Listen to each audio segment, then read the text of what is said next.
මේ දවස්වල මෙන්න මෙහෙම ලින්ක් එකක් ෂෙයා වෙනවා. මොකද්ද මන්ද ටැග් එකක් හම් වෙනවා කියලා.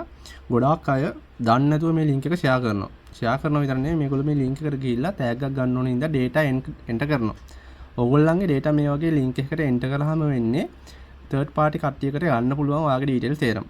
ඔයාගේ නම, address එක, contact number එක විතරක් නෙමෙයි ඔයාගේ bank detail පවා ඒගොල්ලන්ට ගන්න පුළුවන්. ඒ වගේම Facebook access සහ ඔය ගොඩක් දේවල් ගන්න පුළුවන්.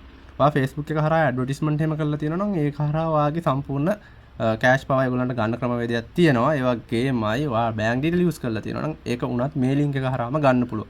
මේ ලින්ක් එක දිගින් දිගටම කට්ටිය ෂෙයා කරනවා. අද දවසට අපිට මම හිතන්නේ මේ ලින්ක් එක ෂෙයා කරපු 20ක් විතර හම්බුණා. ගොඩක් අය ඒගොල්ලන්ට ඇත්තටම කිසිම අයිඩියා එකක් නැහැ මොකද්ද මේ ෂෙයා කරන්න කියලාවත්.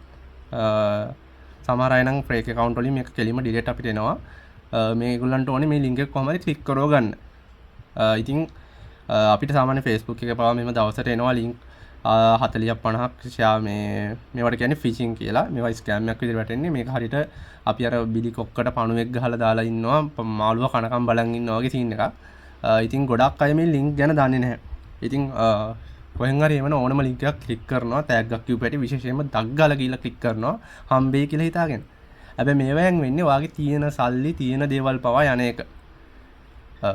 මේ වගේ එකක් ගත්තට පස්සේ Facebook එකක් වගේ දෙයක් හැක් කරගත්තොත් ඇත්තටම ඒගොල්ලන්ට බෑග් ඩීටේල් අවශ්‍ය නැහැ. තමන්ගේ පර්සනල් ෆොටෝ එකක් ගත්තත් එතනින් එහාට ගොඩක් දේවල් ඒගොල්ලෝ කරගන්න දන්නවා. ඉතින් ඕගොල්ලෝ තමන්ගේ WhatsApp එකට කවුරු ලින්ක් එකක් ෂෙයා කළොත් ඒ ලින්ක් ක්ලික් කරන්න එපා.